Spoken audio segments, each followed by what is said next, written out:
बड़ा घटना हुआ है आज मेरे साथ।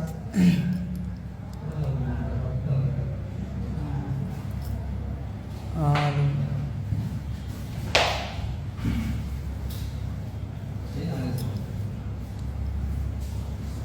दरअसल आज इवेंट शो था मेरा एक ठो नमः इंटरटेनमेंट के माध्यम से, और वही इवेंट शो में थोड़ा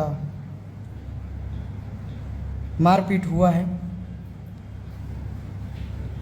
अब मारपीट इसलिए हुआ है कि कुछ क्रिएटर्स थे रील्स वाले, जो कि उसका नाम लिस्ट में नहीं था। तो जो मैनेजमेंट वाले थे उसका कहना था कि गेट लगा दिया जाए। जब हम गाड़ी से आए उतरे वहाँ पे, तो जितने भी प्यारे प्यारे भाई थे वहाँ सब बोल रहे थे कि हमको अंदर जाना है। मुझे तो अंदर ले गया सब खींच के और सबको बुला लो, लेकिन कोई एक नहीं सुना। रिजल्ट ये निकला कि लास्ट में मार हो ही गया।